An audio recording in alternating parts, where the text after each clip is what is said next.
Hello বন্ধুরা, আজকের recipe chicken curry. তো প্রথমে এই যে কড়াইটা বসিয়ে দিলাম, দিয়ে তাতে সাদা তেল দিলাম, তাতে সাদা জিরে শুকনো লঙ্কা ফোড়ন দিয়ে তাতে পেঁয়াজ কুচি দিলাম। পেঁয়াজ কুচিটা একটু লাল লাল হবে, এটা হালকা ভেজে লাল একটু হবে।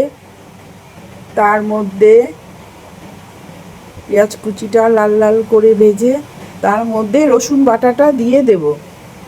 রসুন বাটাটা একটু লাল লাল লাল করে একটু ভেজে তার আর বাকিটুকুন মিক্সার গ্রাইন্ডার ধুয়ে ওটুকুন দিয়ে দিলাম বন্ধুরা। তারপরে এর মধ্যে লবণ দিলাম 1.5 চামচ, তারপরে হলুদ দিলাম 1 চামচ, তার মধ্যে টমেটো কুচি দিলাম, তারপরে একটু জল দিলাম, দিয়ে এটা ভালো করে একটু কষিয়ে নিতে হবে।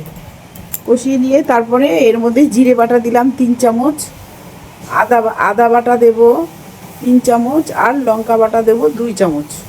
এগুলো দিয়ে ভালো করে মশলাটা ভালো করে কষিয়ে নিতে হবে। তাতে হলুদ দিলাম আরও 1 চামচ, দিয়ে তারপরে ভালো করে মশলাটা কষিয়ে তার মধ্যে একটু চিনি দেবো 1/2 চামচ, দিয়ে তারপরে এবার চিকেনটা এই লেবু মাখানো ম্যারিনেশন করা ছিল, লেবু দিয়ে লবণ দিয়ে হলুদ দিয়ে মাখানো সেই চিকেনটা এর মধ্যে দিয়ে দিলাম।